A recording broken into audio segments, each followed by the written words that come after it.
کچھ باتیں انسان کو جنت تک لے جانے والی ہوتی ہیں۔ آپ صلی اللہ علیہ وآلہ وسلم سے پوچھا گیا کہ کون سی چیز جنت کو واجب کرتی ہے؟ آپ صلی اللہ علیہ وآلہ وسلم نے فرمایا پس تم عمدہ کلام اور کھانا کھلانے کو لازم پکڑ لو۔ ٹھیک ہے، تو اب آپ دیکھیں جنت کو واجب کرنے والی چیز ہے، تو کتنا ضروری ہے کہ ہم اپنی اس چیز میں ٹریننگ کریں، کہ ہم اپنے اوپر خود اس چیز کو گارڈ کریں کہ ہم زبان سے کون سی باتیں کرتے ہیں،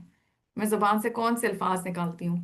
اچھا آپ دیکھیں کہ ایک اگر مجھے جملہ بولنے کا موقع ملے تو میں اس میں کسی کو بددعا دینا چاہوں گی یا اسی میں کوئی دعا کرنا چاہوں گی؟ اور اسی طریقے سے اب یہ جو زبان کے بول ہیں اس کے اظہار کے اور بھی بڑے طریقے ہو گئے ہیں، واٹس ایپ اسٹیٹس، ٹھیک ہے، یا اسی طریقے کے میسیجز، شیئر میسیجز۔ تو میں کبھی کبھی دیکھتی ہوں کہ جو فیملیز کی جو لڑائی جھگڑے ہوتے ہیں یا اگر دو لوگوں کی نوک جھونک ہوتی ہے تو اس پہ بھی اب یہ ہتھیار ہے کہ ایسے سٹیٹس لگا دو اگلا بندہ پڑھ کے سمجھ جائے گا یہ مجھ پہ پوائنٹ مارا گیا ہے۔ تو میں سب سوچتی ہوں کہ قیامت کے دن کو حسرت کا دن کہا گیا ہے نا، تو اس وقت ہمیں حسرت نہیں آئے گی کہ کاش یہ جو میں نے ایک میسج یہاں پہ پیسٹ کیا تھا، شیئر کیا تھا، سٹیٹس پہ لگایا تھا، میں اس کی جگہ ایک ایسا میسج لگا دیتی جو بہت ساری لوگوں کی رہنمائی کا باعث بن جاتا، بہت سی لوگوں کی خیر کا باعث بن جاتا۔ یہ ایک میسج جس سے میں نے کسی کی دل آزاری کی، کاش میں اس کی جگہ ایسا میسج لگاتی جو لوگوں کے زخموں پہ مرہم ہوتا، لوگوں کے لیے آسانی کا باعث ہوتا، لوگوں کو خوش کرنے کا باعث ہوتا۔ تو یہاں سے یہ بات پتہ چلتی ہے کہ عمدہ کلام اور کھانا کھلانا یہ ایسے اعمال ہیں جو انسان کے لیے جنت کو واجب کرتی ہیں۔ آپ صلی اللہ علیہ وآلہ وسلم نے جب مدینہ آ کر پہلا خطبہ دیا تھا تو اس میں آپ صلی اللہ علیہ وآلہ وسلم نے کیا فرمایا تھا؟ سلام پھیلاؤ، اچھی گفتگو کرو، صلہ رحمی کرو، اور رات کو جب لوگ سو رہے ہوں تو قیام کرو، تم سلامتی کے ساتھ جنت میں داخل ہو جاؤ گے۔ اس کا کیا مطلب ہے؟ کوئی رکاوٹ نہیں پیش آئے گی۔ اب یہ ٹارگٹس کتنے مشکل ہیں ہمارے لیے، سلام کو پھیلانا، مطلب یہ تو اب ہمارے نیچر کے اندر ہونا چاہیے تھا نا، کہ اس کے لیے تو کوئی ایفرٹ نہیں ہونی چاہیے تھی، لیکن انفارچونیٹلی جس ٹائم پہ ہم رہ رہے ہیں یہ بھی ایک ایفرٹ ہے کہ سلام کو پھیلایا جائے، لیکن اس کو بھی ہمیں انفارچونیٹ نہیں کہنا چاہیے، کیونکہ الحمدللہ اگر اللہ تعالیٰ نے علم کے ساتھ ہمیں یہ موقع دیا کہ ہم نئے سرے سے اس کو ریوائیو کریں گے، تو آپ دیکھیں جتنی ایکسٹرا ایفرٹ لگائیں گے اتنا ایکسٹرا قدردانی ہوگی، جتنی ایکسٹرا ایفرٹ لگائیں گے اتنا زیادہ اجر و ثواب بڑھ جائے گا اسی ایک عمل کے پیچھے۔ اور اگر ہم اس کو ریوائیو کریں گے تو جتنے لوگ ہمیں دیکھنے کے بعد یا ہم سے جاننے کے بعد اس کو ریوائیو کرتے جائیں گے ان کا بھی اجر ہم سمیٹتے جائیں گے۔ تو جتنا مشکل ہے نا اتنی الحمدللہ نیکی کی بڑی اپرچونٹی بھی ہے، اور اس کے ساتھ ساتھ کیا ہے؟ اچھی گفتگو کرو۔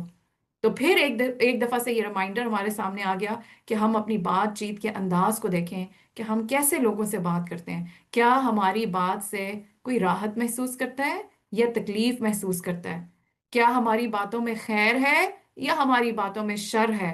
کیا میں کسی کو اذیت دیتی ہوں یا میں کسی کو خوش کرتی ہوں۔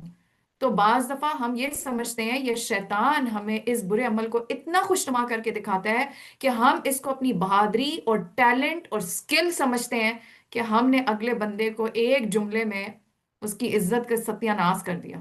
And we are so proud of it, اور ہم ہر ایک کے سامنے بیٹھ کے بڑے فخر سے اس طرح کی بات کرتے ہیں۔ تو یہ کوئی فخر کرنے کی بات نہیں ہے، اچھا کلام کرنا جو ہے یہ بہت بڑی نیکی ہے۔ اور پھر صلہ رحمی کرو،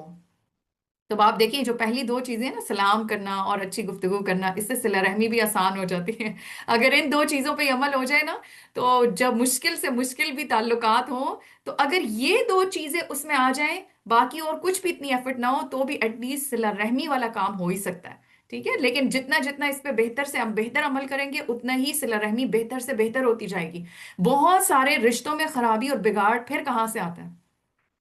قول اور باتوں سے آتا ہے۔ مس انڈرسٹینڈنگ ہونا تو نیچرل ہے، لیکن اس مس انڈرسٹینڈنگ کو فالو کر کے اور پھر جو منہ سے ہم باتیں نکالتے ہیں اور جو منہ سے جو ہم جس طریقے کے کامنٹس کرتے ہیں، اصل میں مسئلہ وہاں سے خراب ہوتا ہے۔ تو اس لیے سلام کرنا، اچھا کلام، اچھی گفتگو کرنا، پھر اس کے بعد صلہ رحمی کرنا، تو یہ ہو گئی ساری ایکٹیویٹیز جن کا معاملہ بندوں کے ساتھ ہے۔ اور پھر اس کے بعد رات کو جب سب لوگ سو جائیں پھر اللہ کے ساتھ اپنے تعلق کو مضبوط کریں، اور رات کو جب سب لوگ سو جائیں تو اس وقت قیام کرو، تم سلامتی کے ساتھ جنت میں داخل ہو جاؤ گے۔ آپ صلی اللہ علیہ وآلہ وسلم نے فرمایا کوئی شخص اللہ کو راضی کرنے والی ایک بات کرتا ہے اور وہ نہیں سمجھتا کہ اس کا اثر وہاں تک ہوگا جہاں تک وہ ہو جاتا ہے، اس کی وجہ سے اللہ اس کے لیے اپنے ملاقات کے دن تک اپنی رضامندی لکھ دیتا ہے۔ سبحان اللہ، اتنی بڑی بات ہے کہ ہمارے منہ سے نکلی بھی ایک بات ہوتی ہے اور ہمیں اندازہ ہی نہیں ہوتا کہ اس ایک بات کا اثر کہاں تک گیا ہوگا،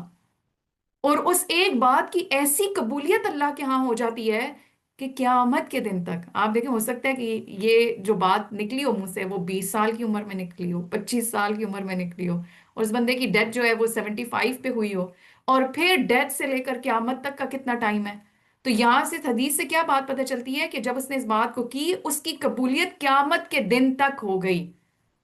تو یہ کتنی بڑی بات ہے کہ اللہ تعالیٰ نے قیامت تک اس کے لیے اپنی رضامندی لکھ دی۔ تو اللہ تعالیٰ ہم سب کو توفیق دے کہ ہم اس معاملے میں پھر تقوی سے کام لیں، پھر صبر سے کام لیں۔ تو وما یوفى الصابرون اجرهم انما یوفى الصابرون اجرهم بغیر حساب۔ تو یہاں پہ بھی جب تک صبر نہیں ہوگا تب تک ہم اچھی گفتگو، اچھا کلام کرنے کے قابل نہیں ہو سکتے، تب تک ہم اسکلفل نہیں ہو سکتے۔ اور صبر کے ساتھ ساتھ جب تک ہمارے اندر تقوی نہیں پیدا ہوتا، اللہ کا خوف نہیں پیدا ہوتا، جواب دہی کا احساس نہیں پیدا ہوتا، تب تک ہم اپنی زبان کو، اپنے کلام کو گارڈ نہیں کر سکتے۔ تو آج سے ہم نے کیا ٹارگٹ اپنا رکھنا ہے کہ بات کی وجہ سے، کلام کی وجہ سے بھی انسان جنتوں کو حاصل کر سکتا ہے۔ تو بہت ہی یہ خوبصورت آیات ہیں جس میں اللہ سبحانہ و تعالیٰ فرماتے ہیں ان کے اس قول کی وجہ سے اللہ نے ان کو ایسی جنتیں عطا کی جن کے نیچے نہریں بہتی ہیں اور وہ ان میں ہمیشہ رہیں گے۔ یہ جزا ہے احسان کرنے والوں کے لیے۔